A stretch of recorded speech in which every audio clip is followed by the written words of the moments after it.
તો સૌથી પ્રથમ તો આપણે એક કઢાઈમાં 2 મોટા ચમચા જેટલું તેલ ગરમ કરી લઈશું।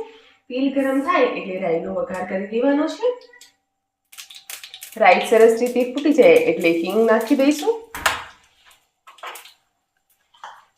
ત્યારબાદ ગેસની ફ્લેમને આપણે એકદમ ધીમી કરી નાખી છે અને અહીં આપણે ધોઈને રાખેલા ફુલાવર તેમજ બટેકા જે છે તેને આપણે વઘાર કરી દઈશું।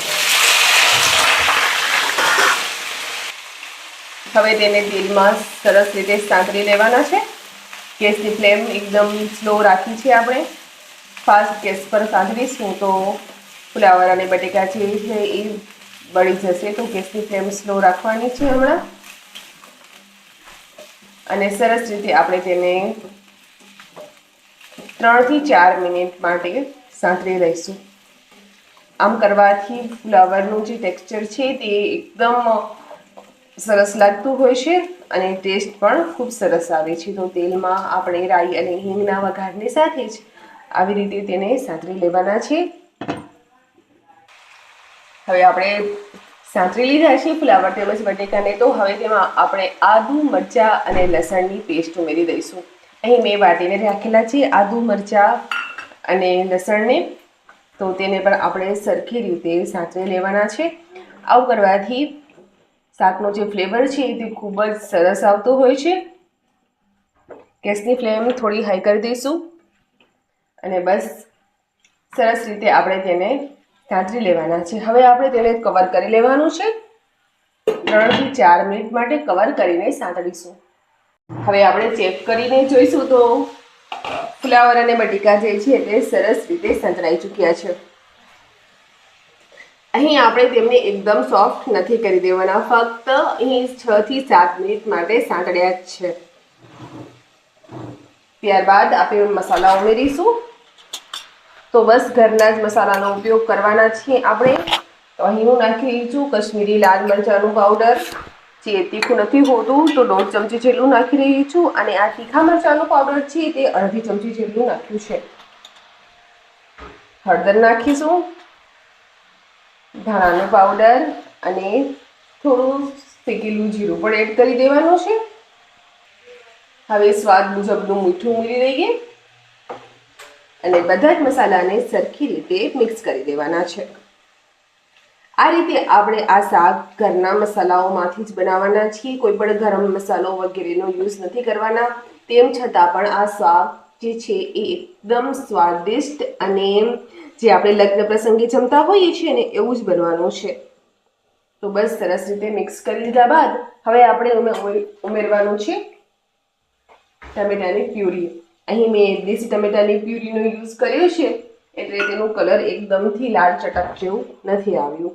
દેશી ટમેટાથી શાક ખૂબ જ સરસ બનતું હોય છે। એકદમ તેનો ખાટો મીઠો જે સ્વાદ છે તે શાકના જે સ્વાદમાં 4 ચાંદ લગાડી દે છે। તો બસ સરસ રીતે બધું જ મિક્સ કરી લઈશું।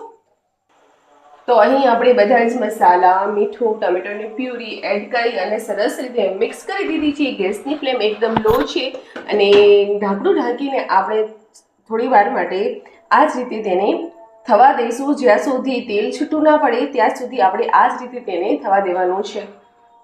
5 થી 6 મિનિટ થઈ ચૂકી છે। હવે આપણે જોઈએ તો શાકમાંથી તેલ જે છે તે છૂટું પડવા લાગ્યું છે। તો હવે આપણે તેમાં થોડું પાણી ઉમેરી દઈશું, જેથી બટેકા જે છે તે ખૂબ સરસ રીતે સોફ્ટ થઈ જાય। તો પાણી ઉમેરી દીધા બાદ સરખી રીતે આપણે મિક્સ કરી લેવાનું છે। અહીં આપણે પોણા ગ્લાસ જેટલો પાણીનો ઉપયોગ કર્યો છે। જ્યારે આપણે બટેકાને સાંતળ્યા હતા ત્યારે જ બટેકા 30% જેટલા તો એકદમ પાકી ગયા છે। હજી પણ બધું સોફ્ટ થાય તેના માટે તેને આપણે ઢાંકી અને 5 થી 6 મિનિટ માટે પકવીશું।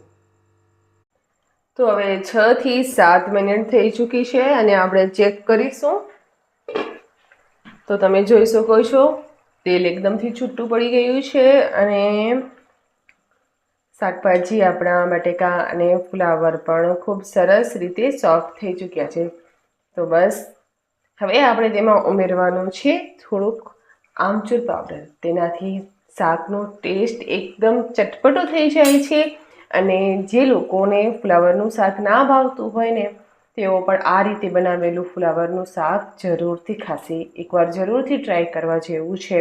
તો બસ ઘરના સાદા મસાલાઓથી આપણે આ ફુલાવરનું શાક બનાવીને રેડી કરી લીધું છે. હવે કોથમીર ભભરાવી દઈશું ઉપરથી અને ફરી એકવાર મિક્સ આપી દઈશું. ગેસની ફ્લેમને બંધ કરી દેવાની. તો આ રીતે આપણું ટેસ્ટી અને મસાલેદાર ફુલાવર બટેકાનું શાક બનીને રેડી થઈ ચૂક્યું છે.